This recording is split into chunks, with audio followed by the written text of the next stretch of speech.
Amém. Quem acredita que Ele está voltando, diz um amém. Amém. E quem acredita que Ele te chamará pelo nome, diz um amém. Amém. Ele está voltando. E enquanto Ele não volta, nós aprendemos a respeito dEle, a respeito das coisas eternas, a respeito de tudo aquilo que Ele fez para que nós experimentássemos enquanto Ele não vem. Mas o fato é que sim, Ele está voltando, e para isso precisamos estar preparados. Você é muito bem-vindo nessa noite. Se você nos visita pela primeira vez, saiba que nós amamos receber visitantes. Você é muito bem-vindo nesse lugar. Nós estamos finalizando hoje uma série intitulada A Igreja que Pertencemos. Estamos navegando pelo livro de Atos dos Apóstolos, mas como você bem sabe, se você tem acompanhado essa série, sabe que estamos conectando alguns temas específicos, alguns temas práticos, e hoje é o dia de mais um tema prático. Vamos falar sobre vida abundante, vamos falar sobre generosidade, mais especificamente, o poder da semeadura, colhendo uma vida abundante. Vamos para isso estudar ou navegar pela segunda carta de Coríntios, de Paulo aos Coríntios, nos capítulos 8 e 9, e eu quero ler com vocês primeiramente esse único verso, e os demais a gente vai lendo à medida em que conversa. Diz assim, está na tela: cada um contribua segundo tiver proposto no coração, não com tristeza ou por necessidade, porque Deus ama quem dá com alegria. Vamos orar? Baixe sua cabeça. Senhor, obrigado pela noite maravilhosa que temos hoje, pela oportunidade de te adorarmos com um coração cheio de alegria, com os olhos na eternidade. Obrigado porque nessa noite a nossa esperança com relação à eternidade é renovada, nos enchemos de alegria e nos enchemos do teu Espírito. Agora pedimos para que o teu Espírito fale aos nossos corações por meio da tua palavra, transformando as nossas vidas, em nome de Jesus. Amém. Quero contar a história de um homem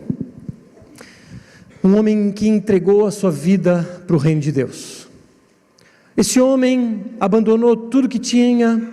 Em algum momento ele abandonou uma profissão relativamente rentável, um homem que abandonou a sua cidade, a sua casa, um homem que se dedicou pela expansão do reino de Deus na terra. Um homem generoso, um homem que abriu mão de benefícios pessoais, um homem que abriu mão realmente da própria vida, plantando igrejas por vários lugares do mundo. Esse homem discipulou pessoas, esse homem treinou discípulos, esse homem treinou plantadores de igreja, esse homem fez muita coisa em prol do reino, e um coração generoso, enfim, um homem que realmente se entregou por Deus e pelo seu reino. Agora, como você acha que foi o seu futuro, os seus últimos dias? Talvez você pense, bom, esse homem foi recompensado, esse homem deve ter vivido numa bonança, esse homem deve ter curtido, depois de entregar a sua vida para Deus, esse homem deve ter curtido os últimos dias da sua vida de uma forma maravilhosa, no conforto do seu lar. Mas não, esse homem, tendo feito tudo o que fez pelo reino de Deus, ele sofreu apedrejamento, ele foi chicoteado, ele foi traído por seus amigos, ele foi abandonado, ele foi preso por 2 vezes, esse homem foi morto, decapitado. Ele se chama Paulo. Tendo passado os seus últimos dias numa prisão, esse homem não colheu aquilo que ele havia plantado aparentemente. Não é uma história de sucesso, porque ele não ficou rico. Não é uma história de sucesso, porque ele não foi um grande empresário. Não é uma história de sucesso, claro, à luz, com os olhos que o mundo tem para aquilo que é sucesso. Mas será que Paulo não foi um homem de sucesso? Olha o que ele diz aos Filipenses: preso. Quero ainda, irmãos, que saibam que as coisas que me aconteceram têm até contribuído para o progresso do Evangelho, de maneira que toda a guarda pretoriana e todos os demais sabem que estou preso por causa de Cristo. Ele estava comemorando o fato de estar preso e a oportunidade de pregar o Evangelho para os guardas. Esse homem teve sucesso, um dos maiores sucessos da história do cristianismo, porque o sucesso, aos olhos de Deus, não diz respeito a quanto dinheiro você acumulou ao longo de sua vida, e sim, o quanto você contribuiu para a expansão do reino de Deus. Ter sucesso não é sobre ser rico, tampouco sobre ser pobre. Você pode ser rico, mas é sobre contribuir para a expansão do reino. O maior exemplo de sucesso para a gente é Jesus, que se esvaziou de si mesmo e se entregou, para que por sua morte nós pudéssemos receber vida. Sucesso para o mundo é dinheiro, são viagens, bens materiais. Sucesso é mostrar nas mídias sociais que você é um vencedor. E o problema é que esse conceito de sucesso invadiu as igrejas.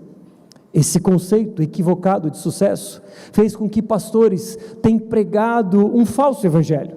O evangelho da prosperidade, que te promete bênçãos materiais se você fizer tudo certinho. Mas eu te pergunto, Paulo foi o que mais fez certinho dentre todos nós e não colheu esse sucesso que muitos dizem. Agora, claro, a gente sabe que se prega esse falso evangelho para atrair seguidores e para ganhar curtidas, compartilhamentos e, claro, fama e dinheiro. O nosso papel, então, como igreja, dentre outras coisas, é alertar com relação ao falso evangelho. Cuidado, preciso alertar vocês com aquilo que vocês assistem pela internet. E se você assistir algo do que eu vou passar aqui na tela, numa frase, você fique muito esperto. Porque o evangelho da prosperidade hoje tem uma nova roupagem. Ele é chamado hoje de o evangelho do coach, que diz assim: esse evangelho, falso evangelho, ele refere-se a uma abordagem do evangelho que enfatiza fortemente o sucesso pessoal, o autodesenvolvimento e a conquista de metas materiais, muitas vezes desviando o foco da mensagem central do Evangelho de Cristo, que é a salvação, a transformação espiritual e o amor a Deus e ao próximo. Essa abordagem pode colocar ênfase excessiva na busca por prosperidade material e bem-estar pessoal, negligenciando questões fundamentais de arrependimento, fé, renúncia e serviço a Deus e ao próximo. Sabe quem escreveu isso? Hernandes Dias Lopes? Augusto Nicodemos? Não. Alguém quer chutar? ChatGPT. Eu perguntei a ele, qual a sua opinião sobre o evangelho do coach? E ele deu essa definição perfeita. Até ele já sabe qual é o evangelho do coach e você não se ligou ainda. Cuidado, eles vêm com palavras de persuasão, com palavras bonitas, prometendo muitas coisas. Uma fala que atrai multidões, porque massageia o ego. Cuidado para não cair nessas armadilhas, nem o ChatGPT cairia. Enfim, por causa disso então, irmãos, pessoas sensatas têm tido aversão às igrejas. Por causa do evangelho da prosperidade, que é um falso evangelho, o evangelho do coach, que também é falso, pessoas têm tido aversão às igrejas. Agora, tem um problema aí, outro problema, é que nós da Viva caímos num outro extremo. O que acontece? Como você sabe, as igrejas deturpam esse evangelho, estão na televisão pregando essas coisas, arrecadando muito dinheiro às custas do coração dos irmãos. E por causa disso, nós fomos para um outro extremo. Enquanto uns só falam sobre dinheiro, a gente não falou sobre dinheiro. E nesses 4 anos de igreja, nós falamos, se eu não me engano, uma única vez sobre generosidade. E você sabe, as nossas palavras de oferta duram aproximadamente 30 segundos a 1 minuto. Porque nós temos muito zelo nesse sentido, de não passar uma imagem equivocada nossa. Porém, irmãos, porque caímos no outro extremo, nós vimos que nós estamos, não estamos permitindo que você participe de forma mais ativa, e por isso nós pedimos perdão para vocês. Nós precisamos ensiná-los a respeito de dinheiro, nós precisamos ensiná-los a respeito de generosidade, nós precisamos oportunizar a vocês momentos de estar mais presente ativamente nas coisas do reino. Nós queremos trabalhar, ou melhor, nós queremos trabalhar no edificar da igreja, e isso passa também por falar sobre dinheiro. E o primeiro ponto que quero falar é sobre o contexto de 2 Coríntios, capítulos 8 e 9, que fala sobre a generosidade dos macedônios e a avareza dos coríntios. Esse tempo era um tempo em que havia fome na região da Judéia. Era um tempo em que a região de Jerusalém e arredores passava por necessidades financeiras grandes, em especial a igreja que estava se formando. E essa região, você talvez conheça aqui no mapa, onde tem a seta, é a região de Jerusalém e todo ao redor. Essa região, onde Jesus teve grande parte do seu tempo, estava passando por necessidades financeiras. Agora, Paulo então manda uma carta para os coríntios, e a cidade de Corinto ficava em outra região, um lugar onde Paulo já tinha estado, onde já tinha plantado igrejas. Você vê nessa seta vermelha, lá em cima, a região onde hoje é a Grécia, uma região portuária, uma região muito próspera, porque era uma rota comercial importante da época, uma cidade também que detinha o templo de Afrodite, e por causa disso recebia muitos visitantes e peregrinos, e por causa disso, e de outros pontos, como a cerâmica, tecidos finos, por conta de tudo isso, era uma região muito próspera. Porém, e além de ser uma região muito próspera, a igreja de Corinto era uma igreja próspera, era uma igreja rica, que por conta da fome aqui na região da Judéia, começou a se mobilizar para enviar um dinheiro para os irmãos lá da Judéia. Só que houve um problema, eles começaram a se mobilizar, mas pararam. Olha o que o texto diz, e nisso, é a carta de Paulo a esse povo de Corinto, não é aos corintianos, tá? É a Corinto, aos coríntios. E nisso dou a minha opinião. Convém que vocês façam isso. Vocês que desde o ano passado começaram não só a fazer, mas também a querer. Terminem agora a obra começada, para que assim como mostraram boa vontade no querer, assim também completem essa obra, dando de acordo com o que vocês têm. Paulo está dizendo, olha, vocês começaram a ajudar, mas vocês pararam. A igreja da Judéia precisa da ajuda de vocês. Por favor, continuem essa ajuda. Continuem a se envolver, a enviar esses recursos financeiros tão necessários na região da Judéia.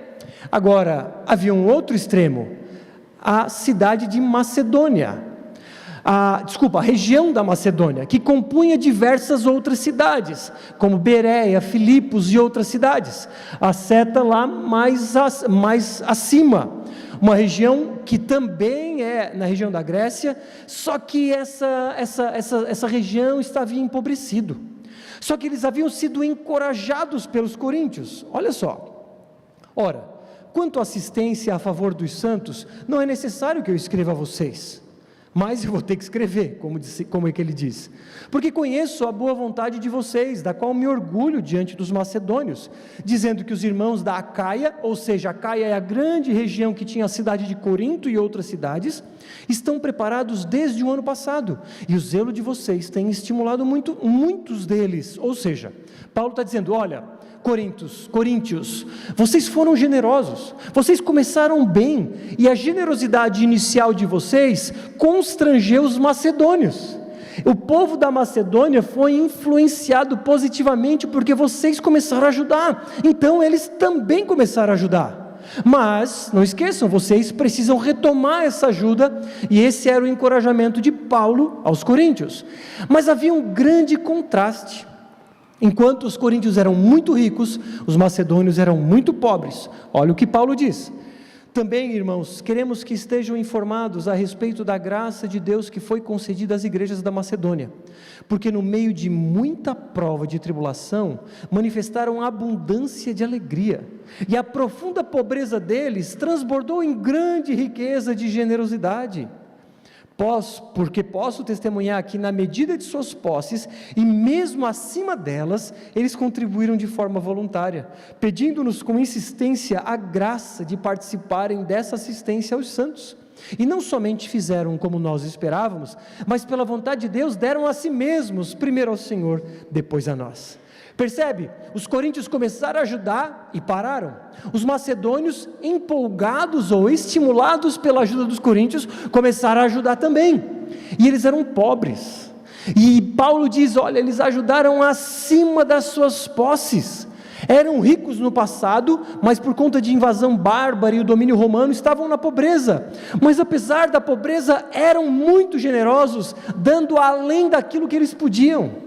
Porque generosidade, irmãos, não é compartilhar o que sobra. Generosidade é compartilhar aquilo que nós temos. Isso é generosidade.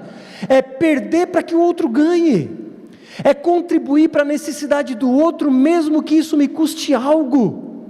E os macedônios contribuíram dessa forma. E detalhe, eles estavam tão estimulados que o texto diz que eles pediram com insistência, olha só, pedindo-nos com insistência a graça de participarem dessa assistência aos santos. Eles pediram para participar. Eles entregaram não só 10% que eles recebiam, eles entregaram a si próprios, é o que Paulo diz. Generosidade é muito mais do que entregar o dízimo. O dízimo é o básico, é um percentual mínimo, padrão, e não é regra, não é lei, é mais para nos nortear. Mas o que Paulo está dizendo aos coríntios, e é o que Jesus diz a nós, ele diz: entregue o seu coração. Não é sobre 10%, não é sobre trocados, é sobre o coração de vocês. Afinal de contas, quem é o dono do quê? O problema, irmãos, é que nós trabalhamos e ralamos duro, e é verdade, e achamos que somos donos de tudo. A casa fui eu que comprei, o salário fui eu que conquistei. Não, foi Deus quem deu. Mas Deus não deu para que eu usufrua do meu jeito. Ele, por assim dizer, me colocou, ou colocou aos meus cuidados. Nós somos mordomos.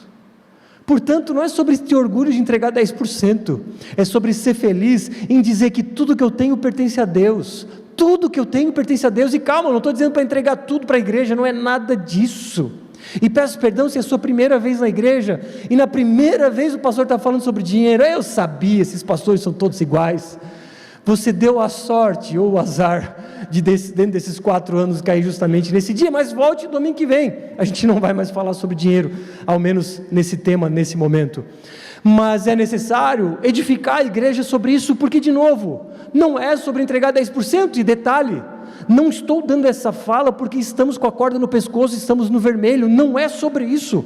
As nossas contas estão em dia pela graça de Deus, porque é Deus quem dá por meio de vocês. Então não estamos precisando de dinheiro, não estamos apertados, está tudo certo, sobrar também não sobra, mas está tudo em dia. Então a minha fala não é para suplicar dinheiro, é para oportunizar a generosidade a vocês.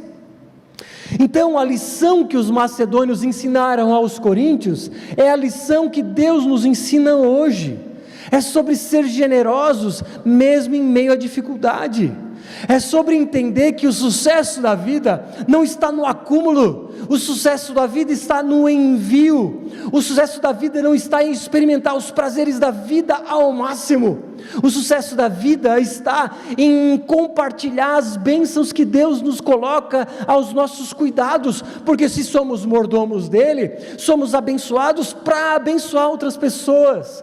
Os macedônios entenderam que sucesso era completar a carreira que estava proposta.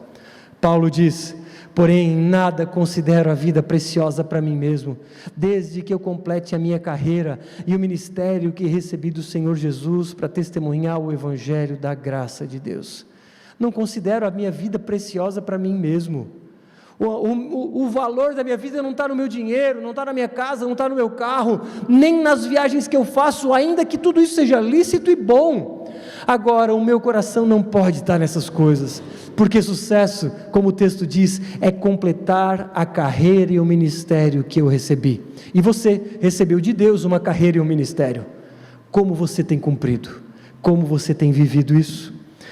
Há um contraste muito grande com o nosso tempo, a igreja da Macedônia.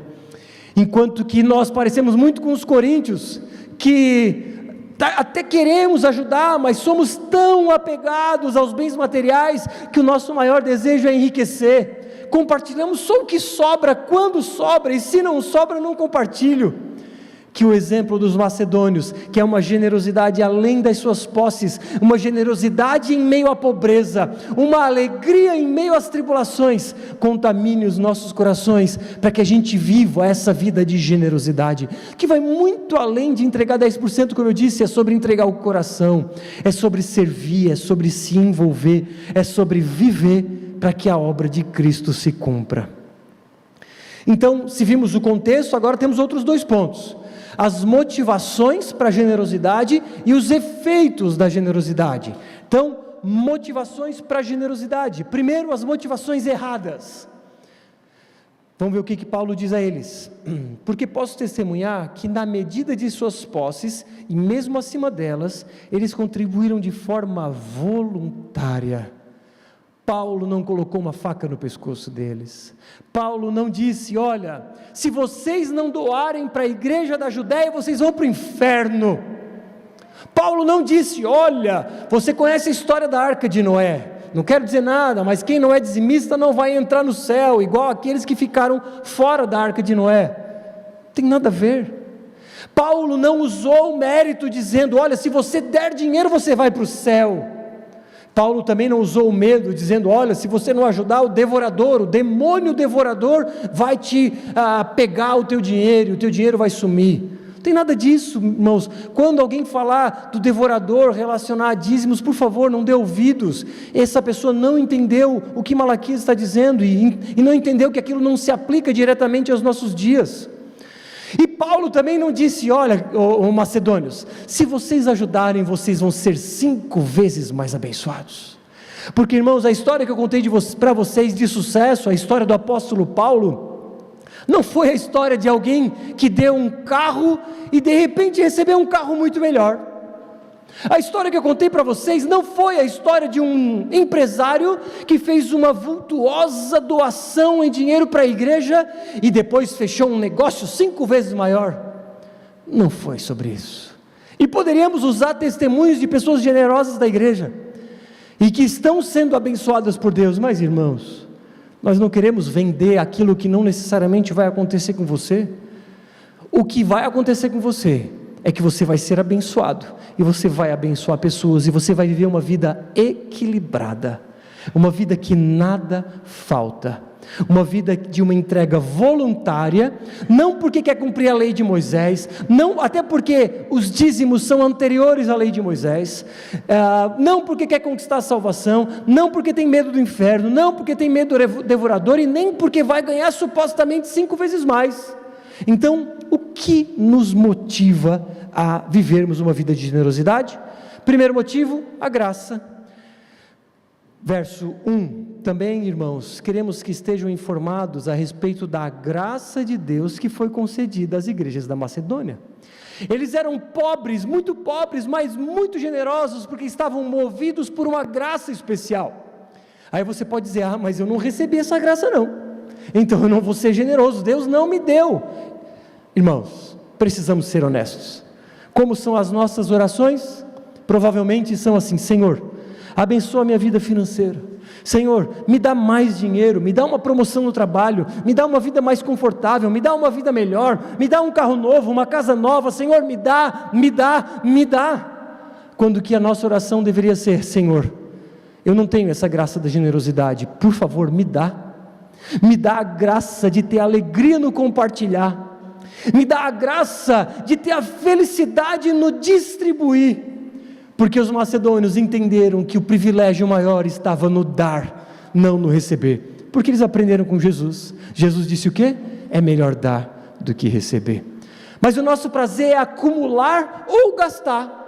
O nosso prazer é ter uma conta bancária recheada, e eu não estou dizendo que você não deve ter um fundo de reserva, deve ter, mas eu estou me referindo ao desejo absurdo de se apegar ao dinheiro, assim como de usufruir para si mesmo, com um desejo muito pequeno de contribuir.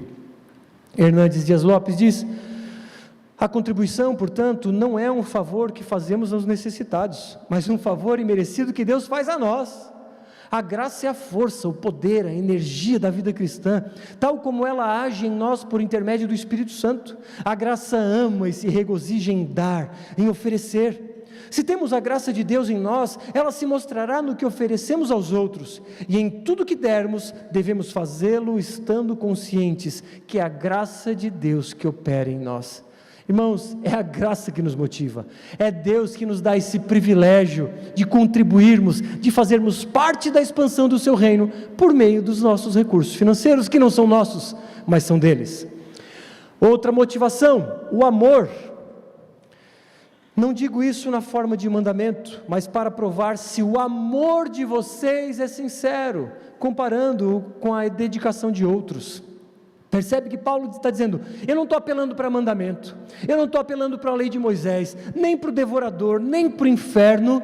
O que estou falando para vocês é uma prova de amor. O coração dos coríntios estava sendo colocado à prova.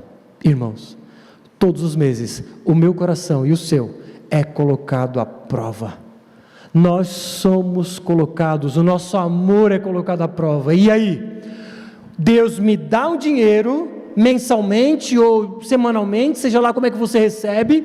Deus não é que me dá, Ele coloca em minhas mãos para eu administrar esse dinheiro, e ou eu acumulo excessivamente, ou eu gasto excessivamente com prazeres momentâneos, e poucos de nós espalham esse amor, essa bênção que Deus nos abençoa. Por quê? No fim das contas é porque temos um amor a nós mesmos muito grande. Nós pensamos que primeiro o meu, primeiro a mim, primeiro as minhas necessidades, o meu desejo, mas o convite que Deus nos faz é um amor a Ele, e por isso investirmos em seu reino. 10%, como eu disse, é o básico, é o normal. O que Ele nos pede é o nosso coração, e o percentual daquilo que recebemos, que investimos, é aquilo que expressa o nosso amor a Deus, ou a nossa falta de amor. E não só é uma prova de amor, mas também é um exercício de amor. Irmãos, amor, muito mais do que sentimento, é ação. Amor é intencionalidade, é fé. Eu decido amar as coisas do reino investindo financeiramente. Eu decido amar as coisas de Deus investindo de forma generosa, me envolvendo, me entregando para aquilo. Portanto, o amor, se você realmente ama a Deus e ao próximo, você responde de forma prática. Então, se a graça a motivação, o amor a motivação, outra motivação é a alegria. Cada um contribua segundo tiver proposto no coração, não com tristeza ou por necessidade, porque Deus ama quem dá com alegria. Não é por tristeza, irmãos, não é com peso, eu vou ter que dar esse dinheiro para a igreja. Não é sobre isso.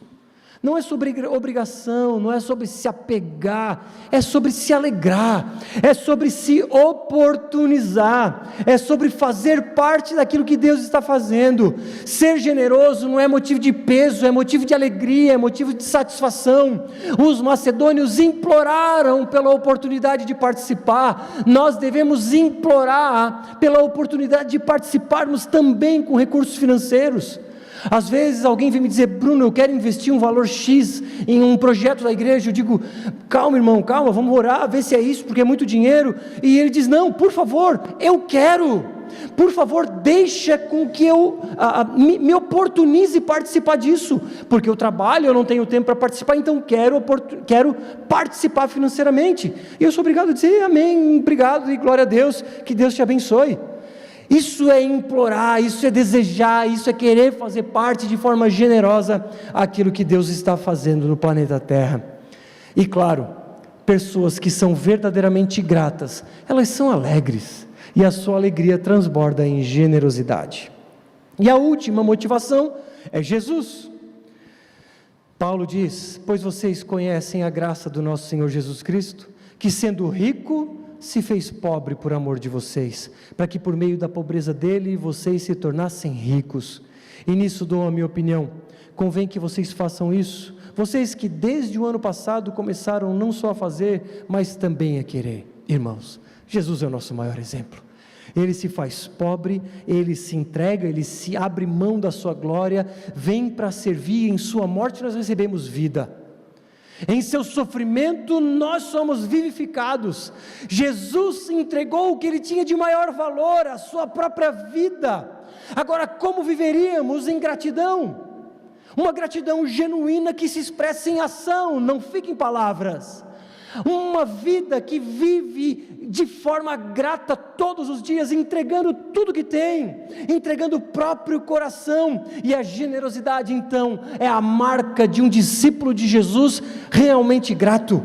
A generosidade é a marca de um discípulo de Jesus maduro, que entende o quanto foi amado e responde em gratidão, entregando tudo que tem, porque sabe que todo recurso financeiro que vem às suas mãos, ele é só um mordomo, e ele vai ser cobrado pela forma com que ele administrou aquele recurso financeiro.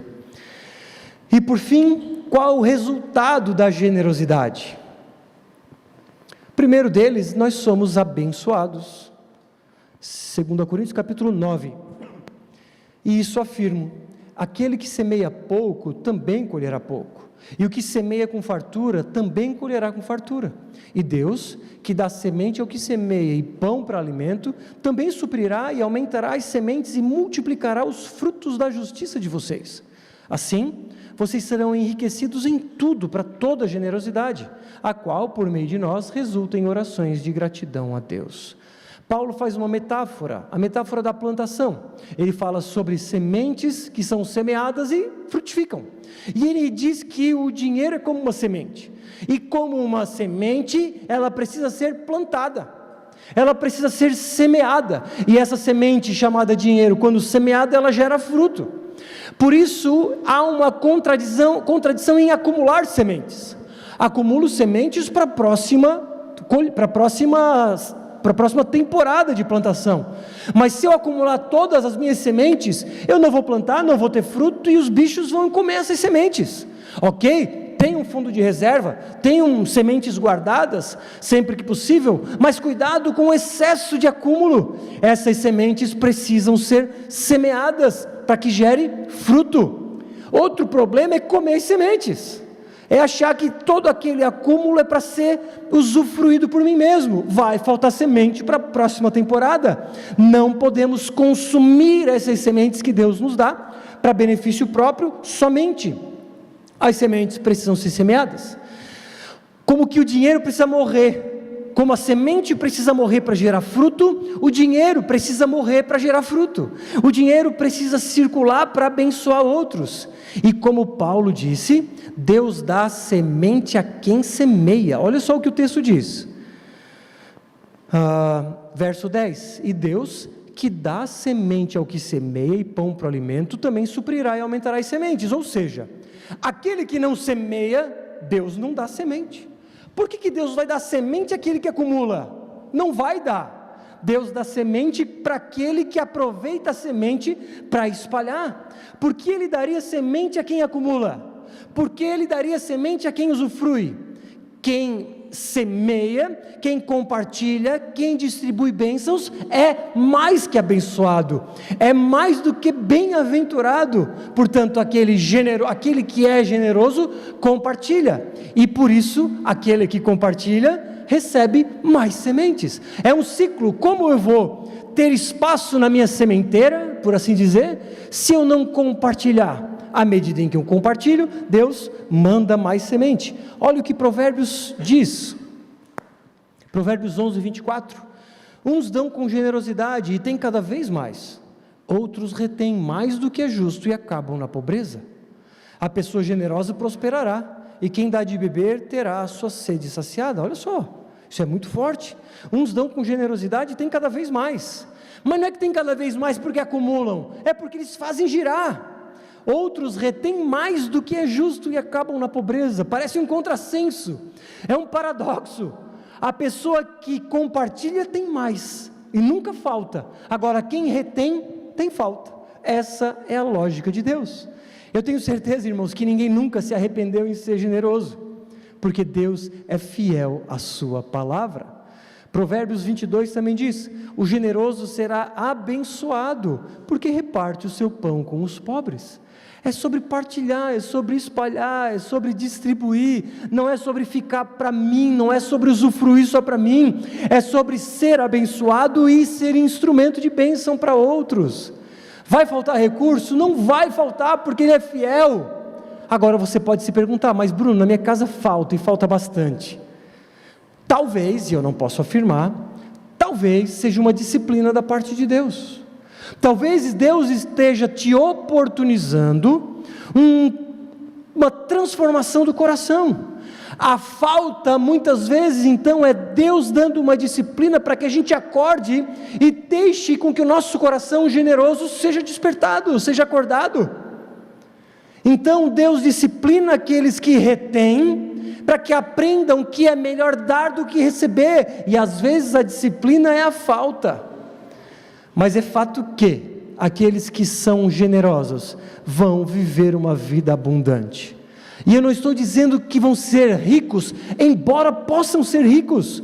Deus pode te fazer prosperar muito, Deus pode te fazer muito rico, porém, você não pode entregar com isso em mente. É assim, então se em renda fixa eu estou recebendo 0,6% ao mês, Deus pode me dar muito mais, eu vou investir no renda celestial, e vou ganhar 5 vezes mais em um mês. Irmãos, não há garantia, e você nem pode ter isso em mente. Não é sobre isso. Ser generoso é sobre ser desprendido, é sobre abrir o coração e entregar de forma generosa, sem esperar algo em troca. Mas a palavra ao mesmo tempo me garante que aqueles que são generosos serão abençoados, aqueles que semeiam terão sementes sempre para semear. E eu poderia aqui pedir para irmãos generosos, que eu conheço bem, testemunharem de que nada falta a eles. E se você tem dúvida, talvez tenha medo, e eu entendo, porque eu já tive esse medo, eu já estive no seu lugar, de será que eu vou dar dinheiro para esse pastor? Eu diria 2 coisas. Primeiro, venha conversar com a liderança, para entender como é que funciona a nossa administração, que não é feita por mim. Eu sequer sei quanto tem, quanto entra, quanto sai, quem é que dá, eu não sei de nada. Há um grupo de homens que tem feito a administração financeira de cada detalhe dessa igreja, e você pode se aproximar deles e se inteirar. E outra oportunidade, ou conselho que eu dou, converse com irmãos generosos, e você pergunte para ele: alguma vez já te faltou algo? E eu tenho certeza que ele vai dizer que não. Ok, se um resultado da generosidade é que eu sou abençoado, o outro resultado óbvio é que Deus é glorificado. Paulo diz, portanto, o serviço desta assistência não só supra a necessidade dos santos, mas também transborda em muitas orações de gratidão a Deus. Na prova desse serviço, eles glorificam a Deus pela obediência da confissão que vocês fazem do Evangelho de Cristo, e pela generosidade com que vocês contribuem para eles e para todos. Ou seja, como a generosidade é uma graça de Deus por meio de nós não somos glorificados, nós não recebemos a glória, e nós não vamos fazer um vídeo seu doando aqui 10 mil reais, quem tem primeiro 10 mil reais, não vamos fazer nada disso. Não queremos que ninguém receba a glória que é só de Cristo. Não queremos que você perca a sua recompensa da eternidade ganhando a glória de homens agora. Nós entendemos que pela graça nós somos generosos, então nós damos a glória somente a Deus. E naturalmente somos egoístas. Agora, se a graça de Deus vem, ela me capacita a ser generoso. Isso é o quê? Amor. É Deus operando em nós e por meio de nós, e nós devemos pedir para que essa graça nos alcance, e então glorifiquemos a Deus. Concluo, generosidade é a marca de um cristão maduro, generosidade é a marca de alguém grato a Deus por tudo que Ele fez, e nós não vamos colocar a faca no pescoço de vocês, não vamos dizer que você vai para o inferno se não for um dizimista fiel, porque é uma mentira. Não vamos mentir para vocês dizendo que você conquista a salvação se você é um dizimista fiel. Não vamos garantir bênçãos 5 vezes maiores daquilo que você dá. Não, nós dizemos que você tem que ser motivado pela graça, pelo amor, pela alegria e pelo próprio Jesus Cristo. E o resultado é uma vida equilibrada, é uma vida abundante sim, mas equilibrada. E claro, Jesus é glorificado. Agora, irmãos, eu quero mostrar a vocês algumas histórias de pessoas que contribuíram em nossas vidas. E não são histórias para glorificar homens, é simplesmente para que você, membro da Aviva ou visitante, entenda que isso aqui só aconteceu porque pessoas investiram em nossas vidas. O primeiro deles é esse cara, fantástico, o pastor Sidney Costa, Igreja Batista Memorial de Alphaville, lá na região da Grande São Paulo, cara que investiu na minha vida, me desenvolvendo, pagando passagens, hospedagens, e também enviou dinheiro para a gente nos nossos primeiros anos. Outro cara, pastor Ricardo Agreste, da Igreja Presbiteriana Chácara Primavera de Campinas. Por meio deles, a nossa igreja em Içara e a igreja em Palhoça estão sendo abençoadas financeiramente ainda, e ele já tem contribuído com a gente há muitos anos. Comunidade Encontro, pastor Zigolf de Florianópolis, contribuiu com a gente, com mentoria, e ainda contribui mentoreando o Diego e o Rafa Inácio lá de Palhoça. Igreja Spanish River Church, lá da cidade de Boca Raton, na Flórida, nos mandou recursos financeiros por 4 anos, e ano passado pagaram a minha passagem para que eu pudesse visitá-los. Good News Church nos apoiou financeiramente por 4 anos também. A Kensington Church, que eu não trouxe aqui, que tem apoiado Içara. E aqui a Christ Church, uma igreja que já veio aqui nos visitar por 2 vezes, tem investido financeiramente na gente até hoje. Há poucas semanas nós recebemos $3.000 deles para nós concluirmos o hall. Bruno, disseram eles, desculpa, não foi bem da Christ Church, foi parte da Christ Church, mas parte da Vintage Mission, que é uma missão de igrejas americanas. Eles disseram, Bruno, nós vamos enviar $3.000 ou R$15.000 para vocês fazerem o hall de vocês. Irmãos, estou falando isso não para que homens sejam glorificados, mas para que você entenda que você está aqui sentado em uma boa cadeira, em uma boa estrutura, com um aluguel bem caro sendo pago, porque porque pessoas generosas glorificaram a Deus investindo nas nossas vidas, sem muitas vezes nos conhecer. Agora, onde nós da Viva estamos colocando o dinheiro, os recursos, vão para onde? Talvez você se pergunte. Bom, a boa parte e a maior parte vai para o nosso aluguel, aliás, para os nossos aluguéis, Criciúma e Içara. Você deve imaginar quanto pagamos de aluguel aqui no centro, para uma sala de 1.000 metros quadrados, de fato não é nada barato, mas nós entendemos de Deus que precisamos estar no centro, porque centro todos os bairros conseguem chegar, e claro, atende também as pessoas do centro. Então pagamos as contas de energia, obviamente, de água e etc, internet, boa parte do dinheiro vai para isso. Outra parte vai para os salários, meu salário integral, salário integral do Diego e da Patrícia. Eu e o Diego pastores, a Patrícia nos auxilia na organização e faxina da igreja, na limpeza da igreja. Então essas 3 pessoas são assalariadas, e o salário vem dos recursos financeiros, dos parceiros de fora e dos dízimos e ofertas de vocês. Parte das nossas entradas, mais especificamente R$3.000 por mês, irmãos, 3.000, é uma boa parte do nosso aluguel, nós enviamos para a igreja da Palhoça, porque estão começando e precisam da nossa ajuda. Outra parte nós enviamos para a missão chamada Converge Brasil, que é uma missão que apoia a plantação de igreja. Também investimos em ajudas pontuais com os irmãos, pessoas da nossa comunidade que passam necessidade, porque nós temos um lema: ninguém da nossa comunidade pode passar necessidade. Se você passa, por favor, nos avise. E, claro, por fim, alguns projetos sociais, como a Comunidade Terapêutica Farol, o Projeto Semear e outros projetos. Agora nós temos próximos desafios. E a minha fala aqui não é para colocar a faca no seu pescoço, não é para dizer que nós precisamos, não, é para te oportunizar participar do que Deus está fazendo. Nós temos 2 princípios importantes. Primeiro deles, ninguém pode passar necessidade financeira aqui, eu já falei. Segundo deles, a nossa prioridade é investir em gente.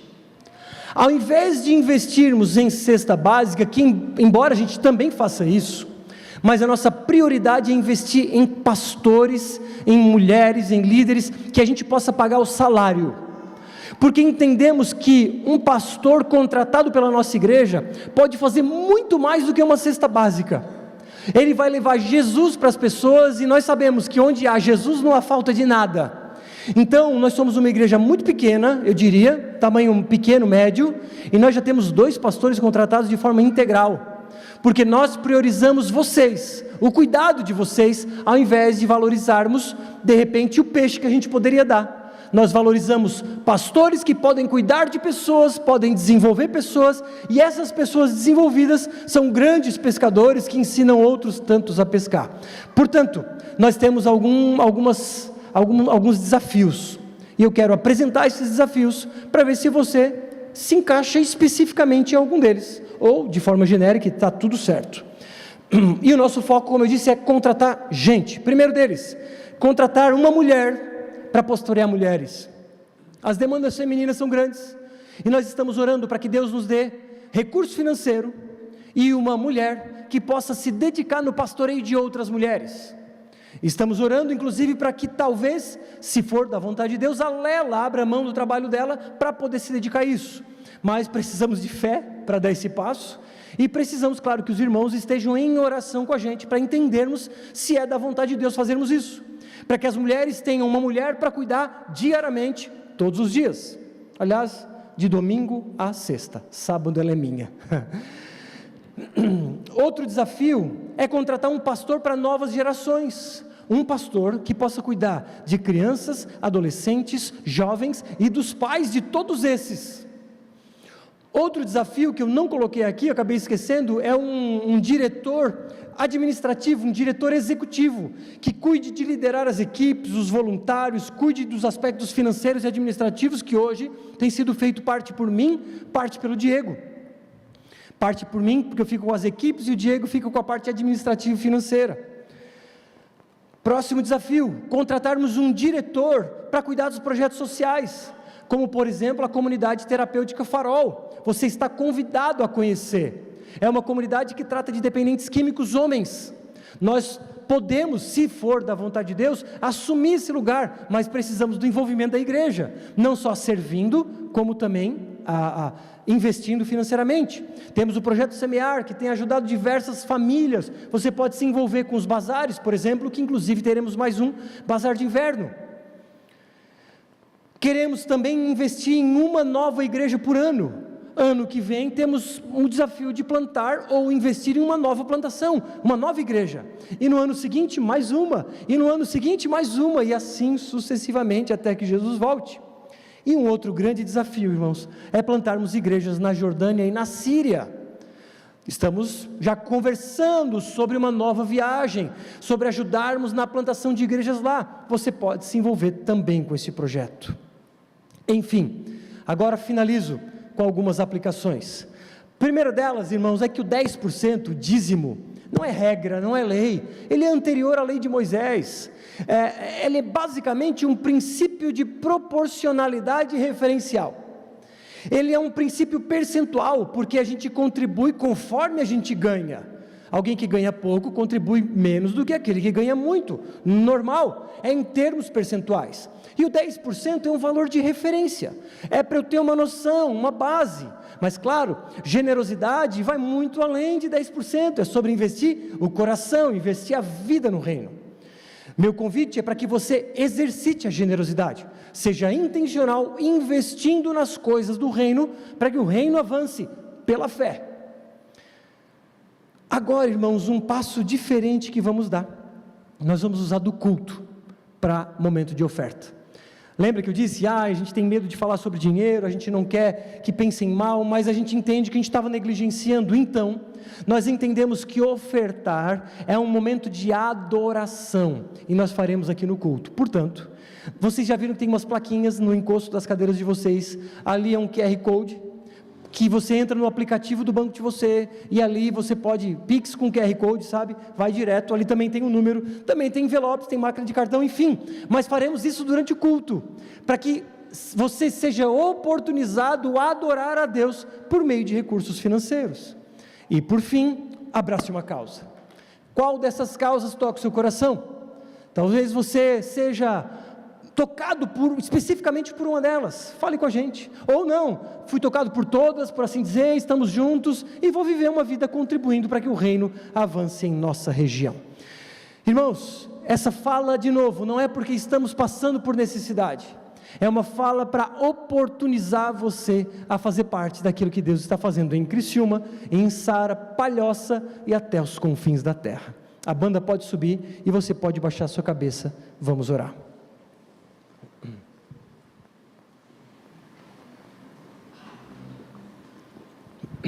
Senhor,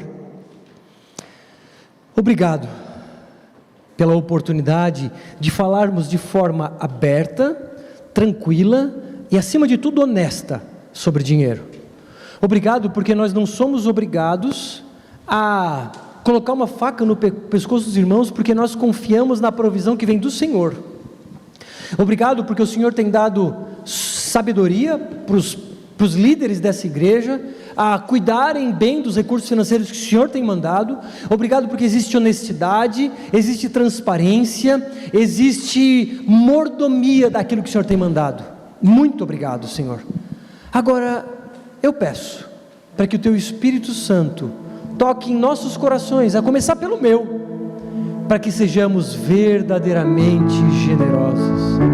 Ah, Senhor, nos dá a alegria da contribuição, nos dá a graça de participarmos cheios de alegria com aquilo que o Senhor está fazendo na terra, nos dá o prazer de sermos generosos, nos dá a satisfação de distribuirmos as sementes que o Senhor tem colocado em nossas sementeiras, nos dá a graça de espalharmos os recursos financeiros por toda a terra, Senhor. Ajuda-nos a nos desapegarmos dos bens materiais, ajuda-nos a olharmos para a eternidade, cheios de esperança e alegria, de que o dinheiro não é a nossa segurança, mas olhamos para tudo que o Senhor fez, e cheios de alegria, cheios de graça, cheios de amor, olhando para o que Cristo fez, nós nos encorajamos a sermos generosos. Obrigado, Senhor, pela oportunidade, obrigado por todo o recurso financeiro que o Senhor tem trazido às nossas casas e a essa igreja, que tenhamos sabedoria para cuidar desses recursos segundo a Tua boa vontade. Então, irmãos, todos de pé, e nós vamos alegremente contribuir. Se você tem recurso financeiro, traga as caixas que tem aqui, tem no fundo e tem na lateral. Se você quer fazer o Pix, faça o Pix, tem o QR Code na sua frente. Ou se não quiser fazer, está tudo certo, mas vamos alegremente adorar o nosso Deus, que é um Deus generoso.